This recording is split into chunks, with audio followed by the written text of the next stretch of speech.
1 in 3 women will be sexually abused by an intimate partner.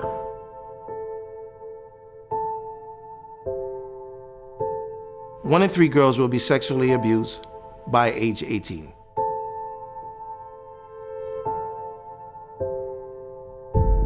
"90% of the perpetrators of sexual violence and domestic violence are men and boys." Those statistics are harsh. While the majority of offenders may be men, we know that the majority, overwhelming majority of men and boys are not offenders.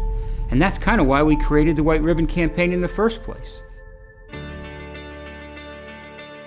The White Ribbon Campaign is important because this is where we come together to plan on how to eradicate sexual violence against women and girls. If we can engage men and boys to begin to talk about this issue, talk about violence and sexual assault against women, learn about it, share how inappropriate it is, share how bad it is, it's illegal, it's destructive, we're going to engage them in the conversation and hopefully change the culture and get that statistic even lower.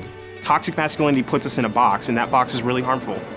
It's this notion that men can't be sissies, men can't be in touch with their emotions, men can't like feminine things. So we have to put up this facade that we're masculine, that we're tough, that we're in control of our emotions. Men can be role models for boys, especially, in learning that it's okay to cry, learning it's okay to be in touch with our emotions, and that no one man is the same way.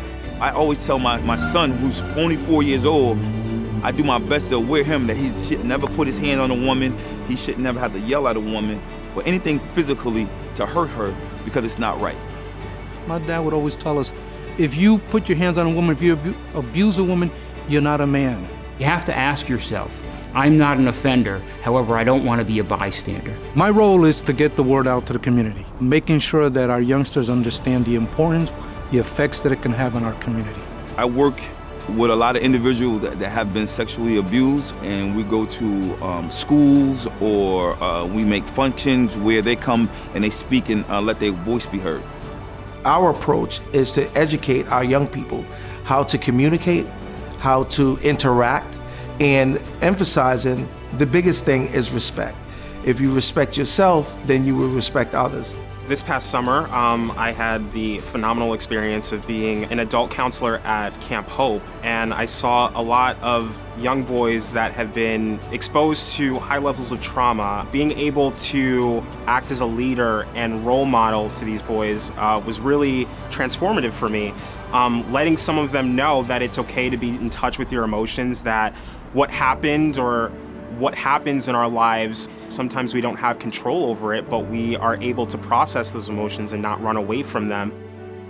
I thought my role was to become engaged with the Center for Family Justice, to get the Walk a Mile in Her Shoes event going, to get people walking down the center of town to bring awareness to the issues. I walk to help the Center for Family Justice end violence against women. I walk for those without a voice. To make a brighter and safer future for every woman and girl out there who has ever had to feel like a victim. Because men care, and I want to be an inspiration to other men to do the right thing. We have to move away from the stigma and the silence and raise awareness to tell the survivors that we are there for them.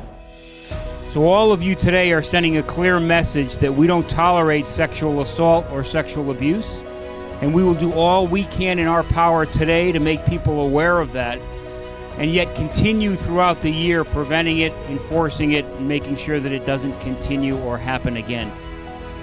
So here's what you can do to make a difference. Number one, you can join the White Ribbon Campaign. Come out next April and join us in the Walk a Mile in Her Shoes event in downtown Fairfield. You can believe victims of sexual assault and domestic violence when they come forward. We need to be talking to our youngsters, probably as early as the age of 13, explaining to them the impact that it can have on your relatives, on your loved ones. We can point out that when jokes are sexist, that they're not okay, that it's really adding to an already damaged view of women. Be a positive role model to boys. Teach them respect. So that we can protect our daughters and our mothers and our aunties from being abused by whoever it may be. Don't be a bystander to violence against girls and women. Be active, speak up. I was in a bar one time Now, I could have been hurt myself, but I felt that it was my right to stop him from doing what he was doing. If I sat there and watched, who am I? I'm just as bad as the guy that's doing it.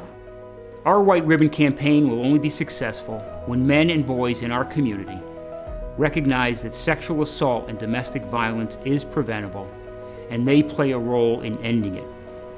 What's your role? What's your role? What's your role? What's your role?